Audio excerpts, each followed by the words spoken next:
My nurse, Damienne, was my first teacher. She was an old woman, at least 40, and her hair, once red, was faded like brick.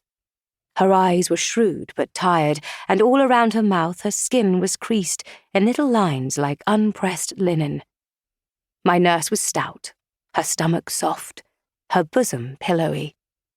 When we lay down to sleep, she held me close, as though I were her own, and if I was not her child, then certainly she belonged to me, for she had served my family since she was a girl.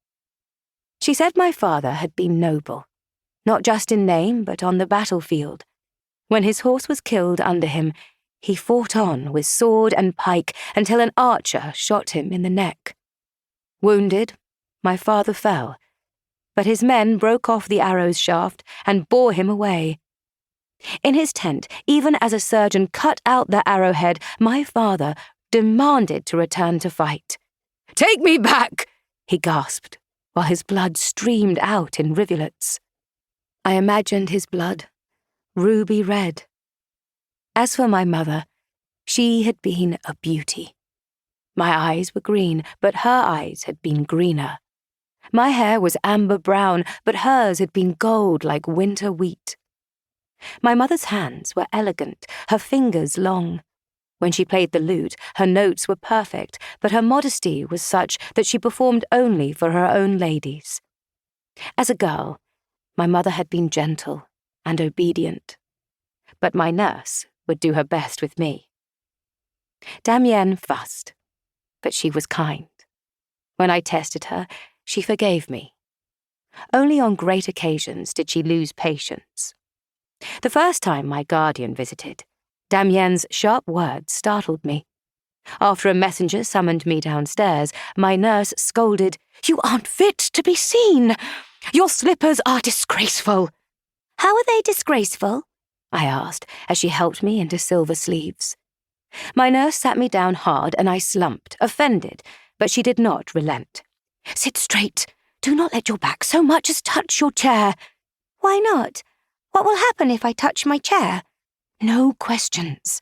"Why?" "Oh, for God's sake." My nurse could not read, but she had taught me how to pray. Our Father, our Mother, Holy Mary, full of grace. At first I imagined my own parents as I atoned these words, but Damienne stamped out this childish heresy.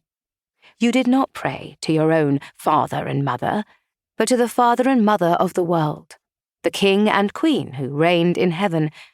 And so I understood that while I belonged to the Lord and to the Virgin, they did not belong to me. This was true of my inheritance as well, because I could not govern my own lands. I had a guardian, and he would manage my estate until my marriage. I was already betrothed, and would wed at 15 if I lived. If I didn't, I might go to heaven. My soul would float above the tallest towers. I would not know hunger or suffer from the cold, and I would hear the angels singing. This was what I learned.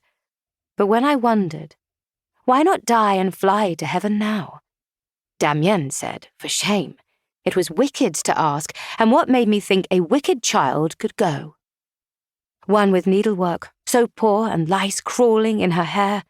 Even now, when I must look a lady, Damienne found knits.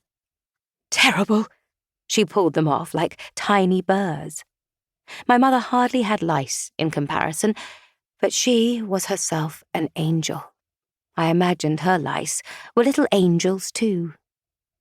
I was wicked, just as Damienne said. My hems were ragged because I climbed rough tower stairs to see the view. Fearsome, ancient, pierced with arrow slits, our north and western towers were built upon a cliff to command and to defend the country. From there I could see my villages, orchards, vineyards, and the green river winding, spanned by a stone bridge. As for my slippers, I had ruined them at the stables, where I ran to see the horses. Damienne would hurry after me, although she wasn't fast, and stand calling to the grooms for help.